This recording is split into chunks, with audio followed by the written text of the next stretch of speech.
देशाचे यशस्वी पंतप्रधान आदरणीय मोदीजी, बिहारचं सर्व पक्ष नेतृत्व, या सगळ्यांच्या कार्यकर्तृत्वावर बिहारच्या जनतेने शिक्कामोर्तब केलं.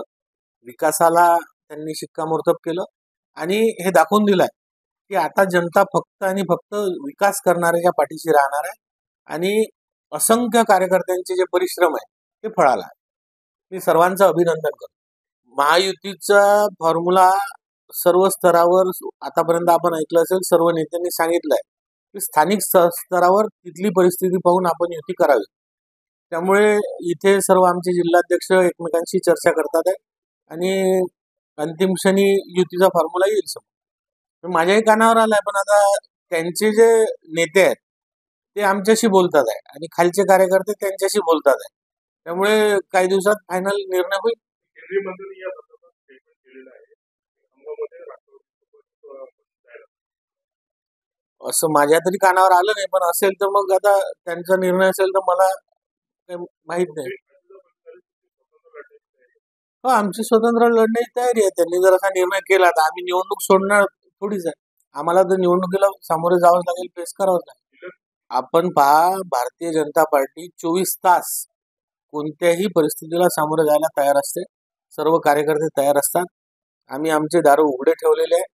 पण आपण जर पाहिलं, जर कोणी येऊन शेवटच्या मिनिटाला जर म्हणेल की युती करा, तर असं होत नसते. ही निवडणूक आहे आणि युती करत असताना सिटिंग सीट ज्या पक्षाच्या असतात त्यांचा दावा त्याच्यावर असतो. 2 नंबरवर ज्यांचा उमेदवार आहे त्यांचा दावा त्याच्यावर असतो आणि मग उरलेल्या सीटांवर चर्चा होत असते. त्यामुळे असा सर्व गोष्टी समोर ठेवून चर्चा सुरू आहेत आणि त्यानंतर जो निर्णय होईल तो त्यावर निवडणूक होईल. मी सांगितलं ना, प्रत्येकाला स्वातंत्र्य आहे. सगळ्या पक्षाच्या नेत्यांनी सांगितलं स्थानिक स्तरावर स्थानिक परिस्थिती पाहून निर्णय घ्या. काही लोकांना जर असा कॉन्फिडन्स असेल की ते स्वतंत्र लढून काहीतरी वेगळं करून दाखवतील, तर तो त्यांचा कॉन्फिडन्स. सुजात आंबेडकर नेमकं काय बोलले मला माहित नाही, पण आज संघाला 100 वर्ष पूर्ण होतात आणि संघाच्या कार्यावर या देशाच्या 140 कोटी जनतेने विश्वास दाखवलेला आहे. संघ कधी कोणत्या राजकीय प्रक्रियेत नसते. त्यांचं एकच काम आहे की ही भारत माता, हा भारत देश सर्वोच्च जागेवर गेला पाहिजे. या भारतातील जो शेवटचा घटक आहे, शोषित, वंचित, पीडित, त्याला प्रमुख प्रवाहात आणलं पाहिजे. या दृष्टीनं संघ कार्य करत असते आणि वारंवार सरसंघचालक मोहनजींनी ही भूमिका स्पष्ट केलेली आहे. सुजात आंबेडकर काय बोलतात हे माझ्यासाठी तरी महत्वाचं नाही. पार्थ पवारांवर अंबादास दानवे जे आरोप लावतात आहेत त्यांनी थोडासा विचार केला पाहिजे. पार्थ पवार हे बिझनेसमॅन आहेत, अजितदादा हे राजकीय नेते आहेत. अजितदादांनी जे खाते सांभाळले आहेत, जे सरकार ते चालवतात, त्यात जर त्यांच्याकडून काही अनियमितता असेल तर अजितदादा जबाबदारी स्वीकारून राजीनामा देतील. पण पार्थ पवारांचं काय समोर येते आहे म्हणून त्यांनी द्यावी. पार्थ पवारांच्या प्रकरणातही सगळ्यांनी सत्यता समजून घेतली पाहिजे. ज्या दिवशी हे समोर आलं त्या दिवशी गुन्हे दाखल झाले. ज्या दिवशी हे प्रकरण समोर आलं त्या अधिकाऱ्यांवर कारवाई झाली आणि अजूनही चौकशी सुरू आहे. आणि आपण पाहिलं असेल की जेव्हा एखादी कंपनी असते त्या कंपनीमध्ये हजारो लोक शेअर होल्डर असतात. आज एखादी अनियमितता जर अंबानींच्या रिलायन्समध्ये झाली तर त्याचे करोडो लोक शेअर होल्डर आहेत, मग ते थोडी त्याच्यात दोषी आहे.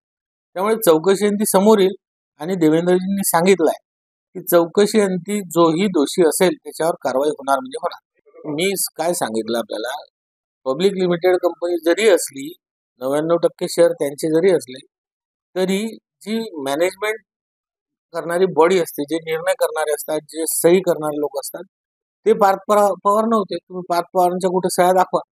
त्यामुळे चौकशी होते. चौकशी अंती पार्थ पवारही जर दोषी असतील तर त्यांच्यावर कारवाई. या प्रकरणामुळे